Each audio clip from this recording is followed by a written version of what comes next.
Welcome back to the Marketing Influence Spotlight on Industry Game Changers podcast. I am your host, Paula Kioki, and today we're diving into one of the most critical drivers of growth in B2B brand trust. And I know I'm reading a lot about it online today. So I'm joined by Gal Borenstein. He is the CEO of Borenstein Group, which is a leading B2B branding and digital agency known for assisting organizations in building credibility, differentiating in a crowded marketplace, which is difficult to do, and connecting with modern buyers in meaningful ways. In this episode, we'll explore what it really takes to build and sustain brand trust in today's complex B2B landscape and how companies can turn trust into a competitive advantage. Yeah. Thank you for having me.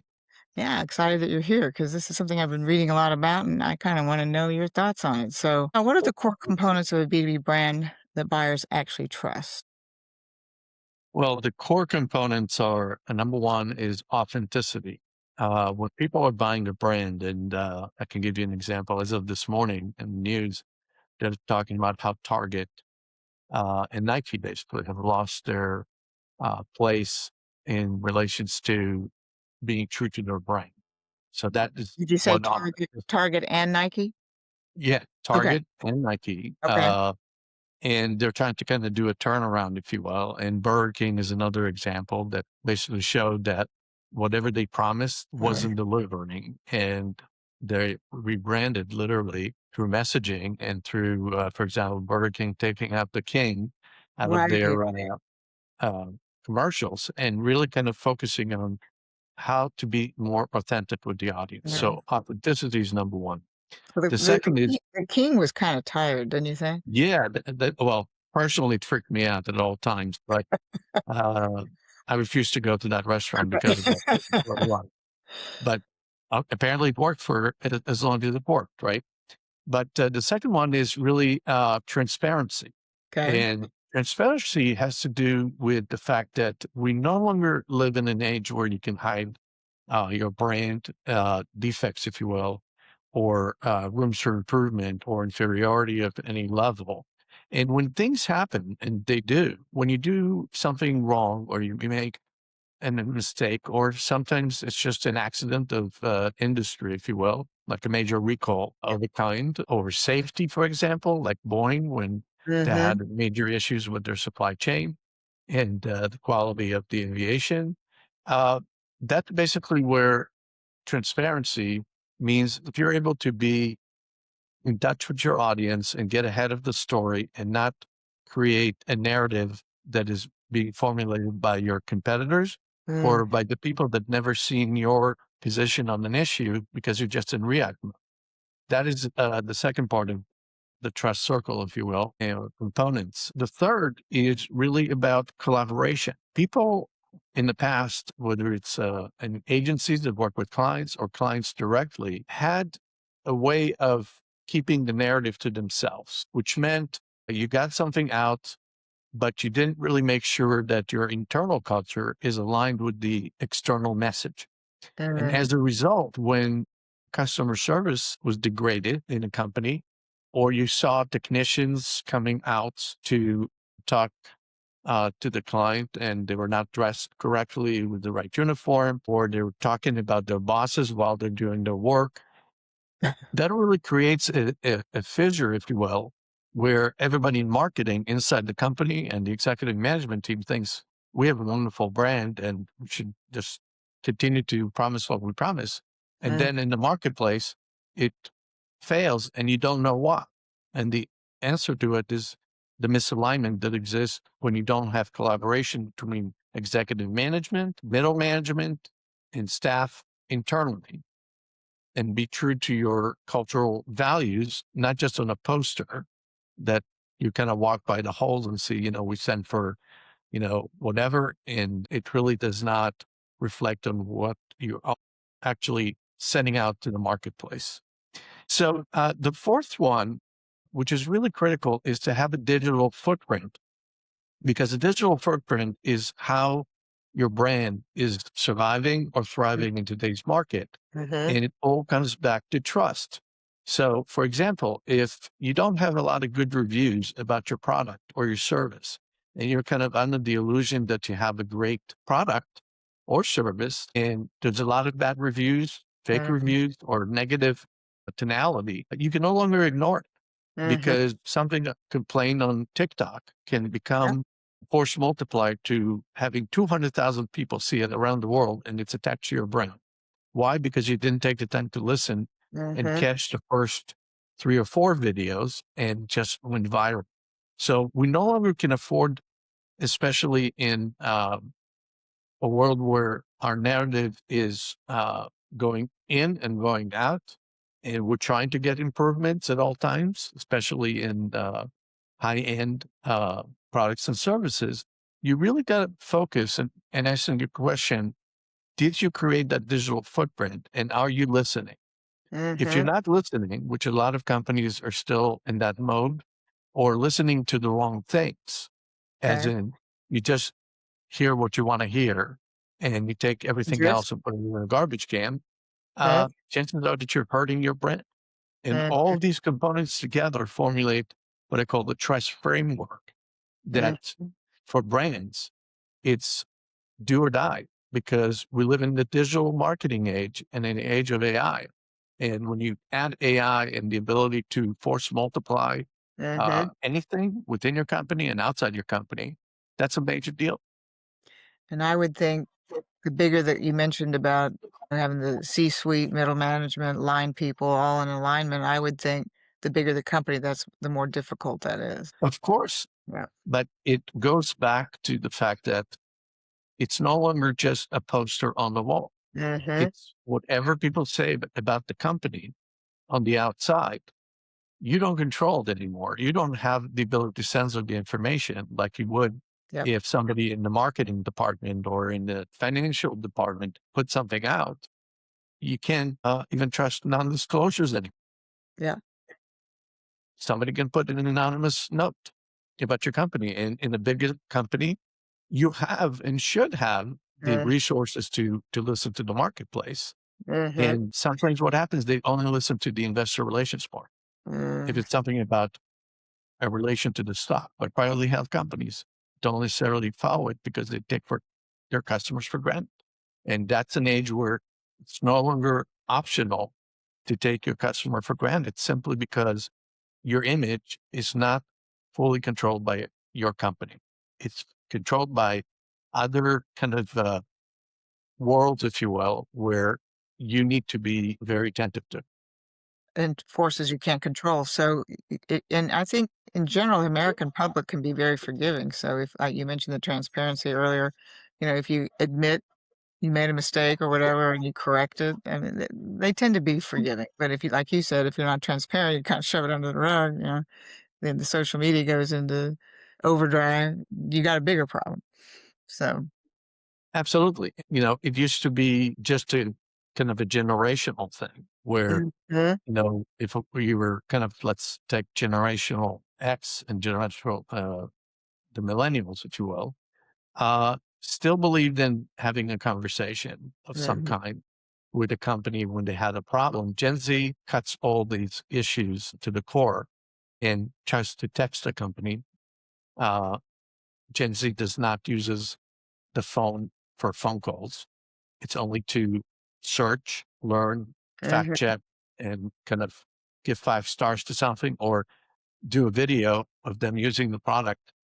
And that's really promoting the type of 3 second to 5 second attention span where if right. your customer service call didn't go through or you got put on hold for 2 minutes, now you got a bad review. Bad review. And then with the advent of all the influencers piling on. Yes. And the influencers are, again, depending who they are, they could be uh, going viral very quickly Yep. without any background, without any media training, Yep. and do better than the spokesperson for the company or the model that you hired to represent your brand. And they're becoming increasingly more important in the B2B world. Yes. So Gal, you work with complex industries. How do you simplify messaging without losing the credibility? Because people, and you mentioned people have short attention spans, It used to be 20 minutes, now it's like, I don't even know if it's 2 minutes anymore.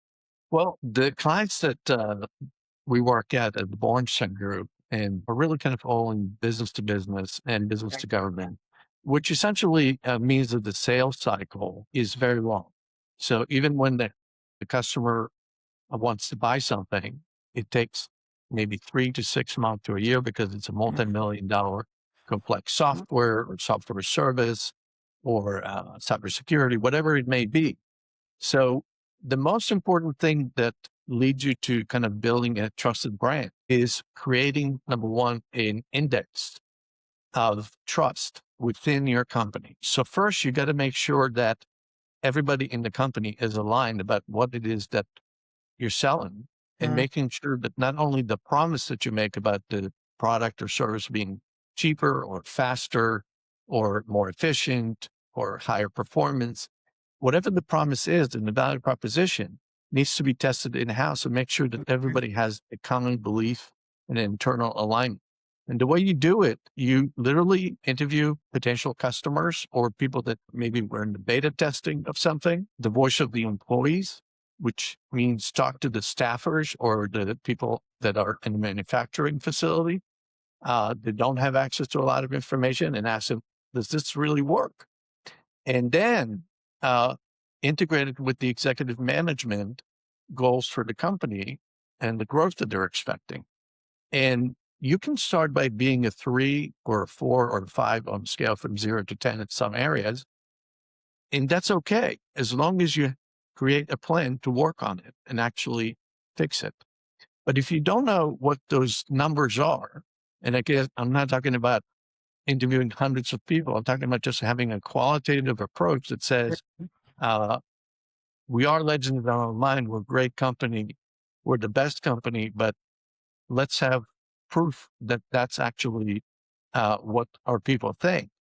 That allows you to kind of build a bridge to the external part of branding and marketing, which is build trust with your customers and your prospects, which are the non-believers. These are people that mhm. may be exposed to your product or service for the first time, especially in technology. And if you're not able to build that brand trust with them by having a digital footprint that shows good customer reviews, proof points on your website that you're Mhm. not basically old and stodgy. And I can tell you, for example, I worked with a company that when we started working with them, the first thing that I did is kind of do a kind of a mini audit, if you will, of the brand messaging. And then I clicked on the press room, expecting to see these are the press releases that they had over time. And instead, what I found out that the last release that they had was 2019. I'm talking about 2024, 2025 period. Okay. Uh, so what does that say about the company? When you're the 15 to 30 second to 1 minute, maybe for B2B and B2G to evaluate a company that says we're all about innovation. So if your website sucks, it's no longer an issue of visual disagreement or agreement about whether it's cool or not. It's putting trust signals that allow people from the outside to basically go from this is what it is to tell me more, tell me more, and tell me more, which is a grease song, but also the strategy of good consultative selling. You don't want to give all the information at one time to build trust, but you got to create a conversation that starts by this is what it is. And then I can tell you more about the product or service, and then create social proof points as well on the outside. So professional product reviews are a great tool to achieve that. I read. And if you don't do that, Mhm. your company could be falling victim to having a much smaller company that is more agile and more focused on kind of new age technologies in terms of innovation and use of marketing tools. They can basically crush you and you would never know until you found out that they had a lot more reviews. They were more transparent in the information and you didn't. That's a lot to deal with, and I know you help them navigate those waters. So how do you align messaging, data, and customer experience to create a consistent, trustworthy brand? Is that basically what we've just been talking about with the reviews? You mentioned also the stodgy looking or old website. When I've been on a website that looks like it was 10 years ago, that kind of gets in my brain a little bit. And I'm a marketing person, right? So it's just like, this looks bad. Yes, and it has to do with think about it as, a narrative and a story that you're telling.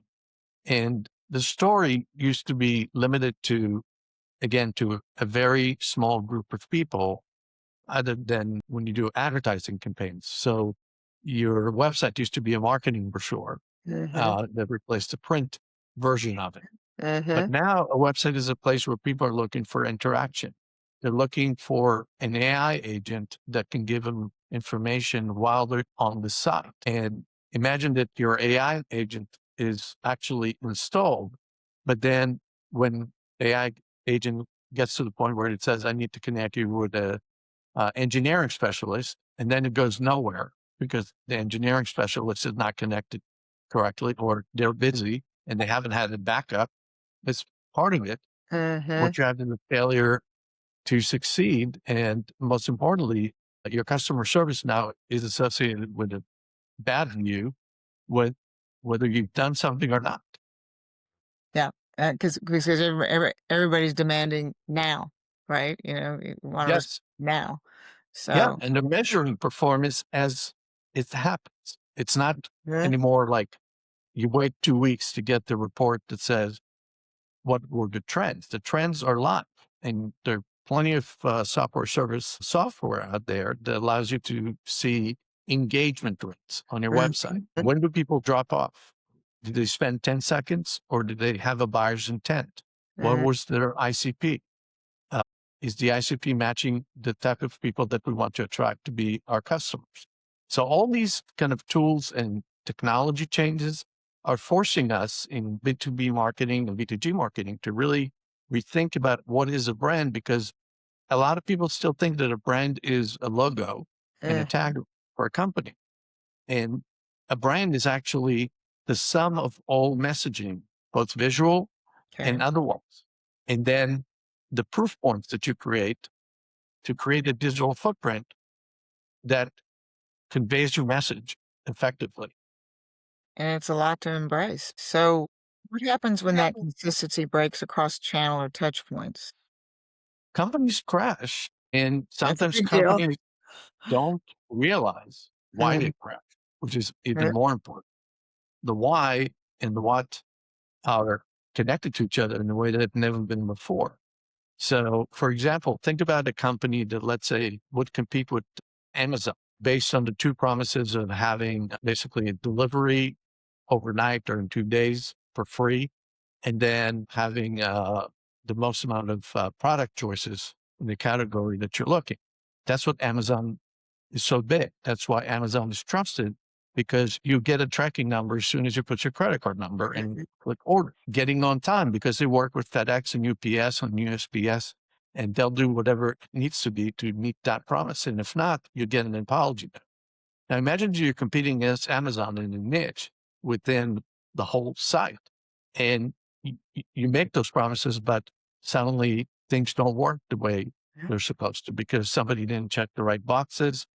And now the brand that you launched to market, let's say the best coffee from Brazil, suddenly becomes the best coffee that never got delivered. Never did. Or when I call for customer service again, they Mhm. didn't apologize and they didn't really go through in the process of making sure that I'm happy. And I'll give you another example. Okay. Literally, what happened to me personally Okay. very recently in the past 4 weeks, where a company that is probably the number one to two in the industry of recliners Okay. really kind of made me extremely upset and extremely disappointed by the fact that the recliner stopped working. I had a warranty. I called the service department. They gave a ticket number, and then it went into a void where for the past 3 to 4 weeks, I spent trying to figure out how to communicate and find the right person to talk to, because Yeah. it was either wait for on hold for 40 minutes or Mhm. more to just get a customer service representative that repeats what the other one said. And then they send you to a portal. And in that portal, they ask you to put model numbers so they can review the claim, if you will, but there's no line to put that number. So it That's a fails in that's every pretty bad. part. And even when they accept the claim, the kind of that providing the value that you basically trusted them with when you bought a warranty plan, which is the whole Mhm. idea is why would you buy it? It's Right, kind of like a life insurance for the life of your product. right. So they lost their brand impression with me, and I thought I was the only one. So just to give you a very quick example to kind of wrap up the visual that we all need to have in terms of how do you treat your customer is part of your brand is that even when they had started the processing, I just started going online and looking at different review sites and different places, and I found a a Facebook group with 16,000 people Oh my god. that basically all say this is the name of the group. I won't mention the name, manufacturer's name, but that all complain with hundreds of posts a day. And I just happened to want to look for information about, am I the only one? Am I crazy? Yes, I'm crazy, but not in that way. Not that great. And it kind of was a validation that How do what they I'm stay in experiencing, business? How do they yeah, stay in business with that kind of review? well, That's a that's a big very deal. good question. And I think that what you find that failure sometimes takes for a bigger company, maybe 6 months or a year gap to actually see that their brand is being tarnished. And now it's a target for everyone that wants to bash the company, whether it's right or wrong. But imagine basically thinking you're the only one that had That's that exactly. experience, or maybe it's a bad week or a bad day Mhm. for their customer service, only to find out that there's literally uh, Thousands. dozens of thousands of Yeah. people with the same type of complaints. And, the end is never buy that product, never buy that product. And then somebody else comes into the Facebook group and asks, is this a good product? Or is this model really good? Or it failed within 6 months and you can't use the recliner anymore. I know Mhm. it's a very pedestrian example, but I felt so angry when I saw that I felt like a fool for a second. Did they fix it for you or ever fix it for you? They still haven't completed the process. So I need to have another 4 weeks of wait before I find out if they can deliver on the promise after I happen to know how to escalate things that, everyday consumers may not have the access to the information that I have. But I just reached directly to the upper management of the company and they assigned a concierge to take that back into that process of fixing. I'm not gonna Now, mention names consumers here. won't do that.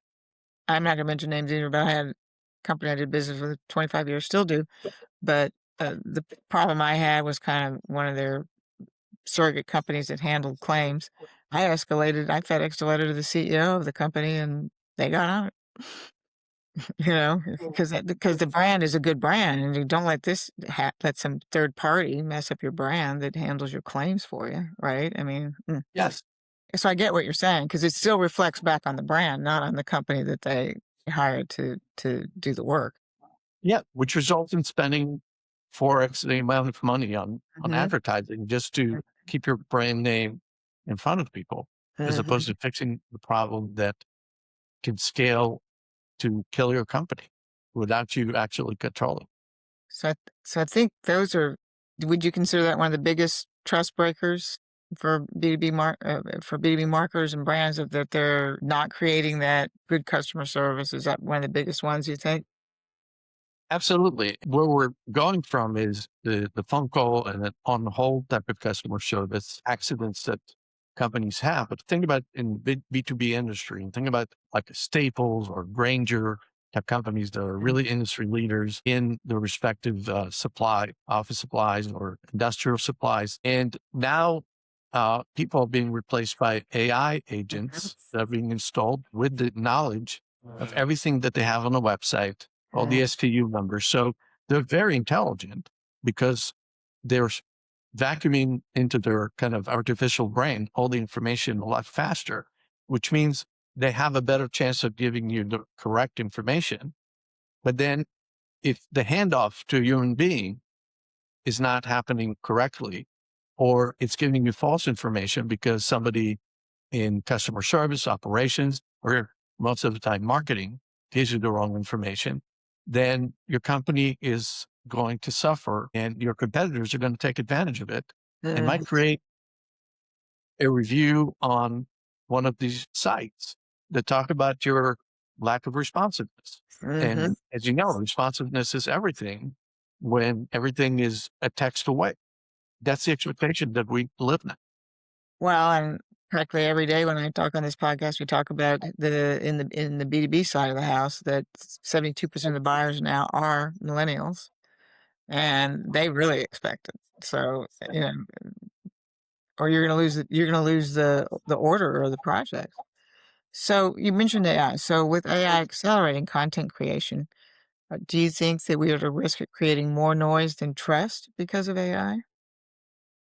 At this moment, I would say if you kind of freeze frame, we are kind of in the process of bell curve, if you will, where people are creating AI agents because of FOMO, because they think that if they don't have it, the competitor will take their business because they don't look innovative or customer friendly enough by having that chat box, if you will, on their website or a direct marketing using AI. But here's the issue. The content that you create has to be authentic. It has to be transparent. It has to be collaborative, and it has to be on point in terms of human interaction with your customers and your prospects. So if you're a customer and the content that you're getting repeatedly sounds alike, it also means that the same AI agent will produce very similar content to other companies that are in your industry. So originality Mm, is kind of going away and being replaced by a formula that is executed by an AI agent, and marketing and branding and customer service and sales organizations within big companies and middle companies. And the reality is, if it doesn't meet all those trust factors that we talked about, what it does, if there is a problem, a typo, for example, mm. which is a big deal to many people It is. in terms of how would you believe the quality assurance is going to be done if Mhm. they I don't think that track it or have typos, and we all have typos, but we're educated that we have to check them before we send them, right? That world is gone. So if you don't have a human being connected to it and kind of orchestrating that and checking that all the facts are correct and the approach is human centric to the customers and the prospect that you're dealing business with, that's really kind of the issue that makes AI uh, an enemy, because you can mass replicate the problem and make it so big because you send it to 10,000 people or 50,000 people, Mhm. while in the past you would send it to 1,000 people or 100 people. And the cost is negligible. So we're encouraged to use AI agents, and they are very smart and they are very capable. But what people got backwards is you got to have a strategic messaging plan. You got to have a human centric approach to how you're going to treat customers, not just ICP, which Mm, is the word everybody uses, the ideal customer profile. That's great. So you know that they like this and they like that, but you haven't actually talked to them and interviewed them and asked them what really counts for you mhm, when you contact our customer service or when you tell us about the sales experience, not based on your profile of purchasing, but based on what you went through. Was it a great experience? How can we enhance it? mhm, That's not happening as often as it used to, because people are pushed into doing 20 campaigns because now the AI machine enables it. mhm, So certainly, it's very empowering for companies, especially small to mid-sized companies, to compete effectively against very large companies.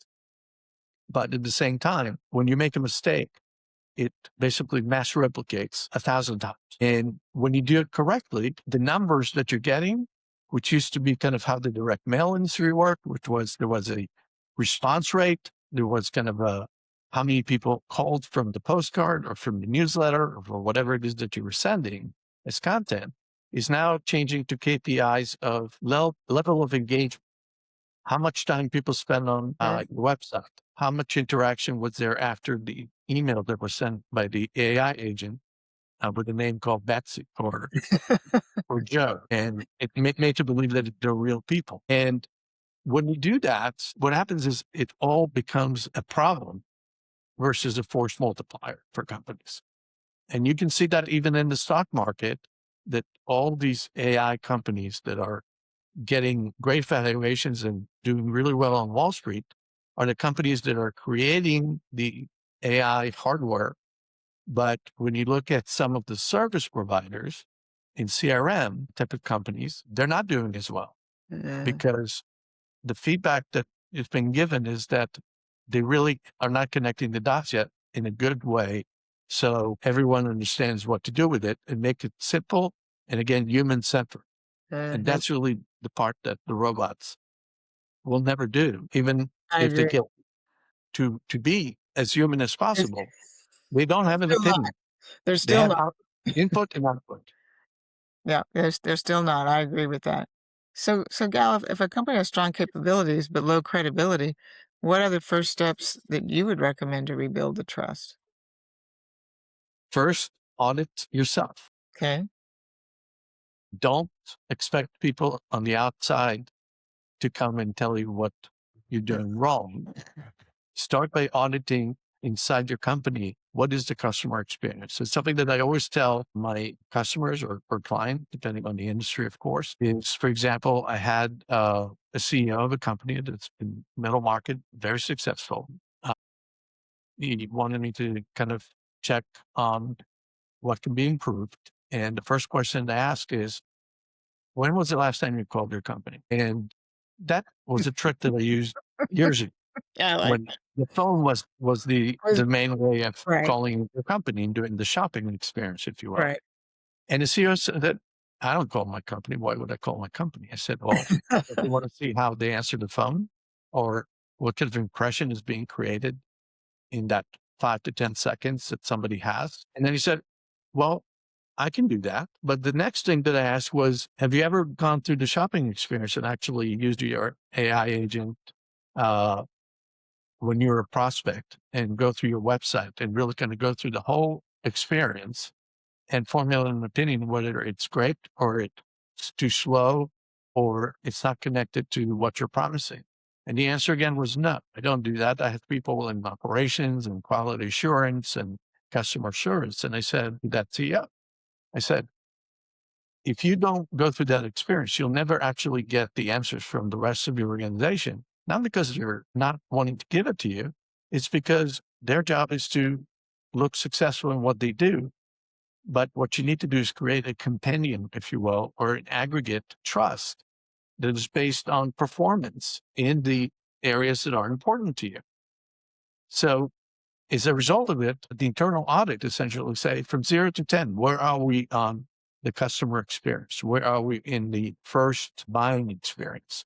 Where are we on customer service, in application engineering, whatever it may be? And then you take that and then interview existing customers, which is called voice of the customer, which I mentioned before. But the purpose here is to ask the same questions that you're asking in house and see how they grade. So imagine that you think that something is a 5 and they think it's a 0 from 0 to 10. Or you think that you're at a 10 in one place and they think it's a 3. Uh-huh. And it could be even the reason to buy from you. Uh, If there's discord there and you're not paying attention to it, that's really when you get in trouble. So that's really the alignment and making sure that people understand that the brand is not just a one-sided narrative. It's a full compendium of components that have to work together to create a better experience. That's why Amazon is so successful. they really are. I mean, every interaction I've had where there's an issue, even to the point where I just said, "Oh, this little small part of it broke, just credit me 10% or whatever it was." They go, "No, Yeah. we give you the whole credit, but only one glass was broke out of 5, 6. That's okay. We give you credit for the whole thing." I was like, "Whoa, who does that?" Right? I'm sure they put it back on the merchant, but that's beside the point. Yes. Uh, you still have a good experience, and you feel like you're being taken care of. So, what's one piece of advice you'd give a B2B leader trying to stand out in a crowded market? Fix your digital footprint. Okay. If you are an industry leader or you want to be an industry leader, you got to create proof points. And the Uh, proof points, the most important one is creating content that adds mhm, value to someone who's looking up your company, whether mhm, it's on social media, whether it's in review sites, whether it's on making sure that your company looks good, in Glassdoor, mhm. encouraging employees to actually share what they like about the company, Right. not just the On there. disgruntled Yeah, employees that write yeah, bad reviews anyway. yeah. And if you do that, and then you connect it to your official marketing and branding campaigns and advertising dollars, you will see a completely different result and outcome because you now basically listen to what people have to say. You recognize the areas of improvement, and then you parlay that into success in the marketplace. So, Mhm, thought leadership by your CEO, having an article in a trade magazine in an industry that has only 500 manufacturers, for example, is mhm, very important because now your visibility is much higher. Speaking engagements, it could be a newsletter, it could be anything that is helpful to your customers or prospects to know that you're the leader. And the best way you know it, in fact, I need to be very cognizant of is Google, mhm. uh, this biggest search engine that we trust to find Right. information about anything now is Google Gemini, which means and it integrates AI summaries of whatever questions you ask. So if you go and ask, who's the best company that makes candy or makes Mhm, cybersecurity software in the, let's say, defense industry, AI will essentially, via Google, Gemini will provide you an answer. And that answer goes looking for information. Where is the content that you created? So mhm, if you have no reviews and no content, the smallest company in your industry can crush you. If you do have them across all those areas that I mentioned, like bullet board, LinkedIn, newsletters, content creation that adds value to the prospects and the customers, then the machine, if you will bring out that stuff mhm. right up front. And that's the area where I see companies failing dramatically because SEO used to be about having a formula of keywords and Mhm. meta tags. And now the new kind of AI is changing that game. So if you're not in that game and you Yeah. don't take a moment to say, how can I improve my AI SEO position? Then AI will get the other company's information and say they're number one and you're Mhm, number eight. mhm. Yeah, I understand that, and I totally agree with you on the digital footprint. I have the last question for you, Gal, and I think I know the answer, but I'm gonna ask you anyway. If you had to define brand trust in one sentence, what would it be? I would remind people of what Jeff Bezos actually said. So I didn't say it, but Okay. I'm very much lived by the mantra of the same question that was asked Jeff Bezos with Mm, Amazon. And he was asked in a different way, what is branding? And his answer was, it's what people say about you when you're not in the mm. room. Repeating, it's Wow. what people say about you when you're not in the room. It could be essentially what people say about you in a physical room, but now in digital world, it applies to your social media, it applies to your website, it applies to your proof points. So to create brand trust, you got to watch what people are saying about you when you're not in the room. You got to create proof points that counter a perception that might be negative for the Mm, wrong reasons or for the reason that you didn't create anything of value to engage. And if you don't know how to improve that, uh, you fail. If yeah. you do know how to do that, people will talk about you outside your room Mhm. on TikTok or on Facebook or in LinkedIn or in Glassdoor in a very positive way. So I didn't know the answer. That's great. I like that answer, and I was not aware of that comment from him. So, Gal, this has been great. I've learned a lot today, Thank and I you. know our listeners will too. It sounds like what you do for your clients is it's a big process, and probably I would think most of them don't even understand how big the process is, and that's part of your job is to walk them through it. So give us your, website URL if somebody wants to go check you all out. Sure. You can contact us on borensteingroup.com, BORENSTEINGROUP.com, or you can reach out to me via LinkedIn. Anybody who's watching this podcast or listening and is interested in communicating, please reach out through LinkedIn, mention the name of the show, and I'll be happy to communicate with you and see how we can help. Thank you so much, Gal. I really enjoyed speaking with you today. It's always my pleasure, and thank you.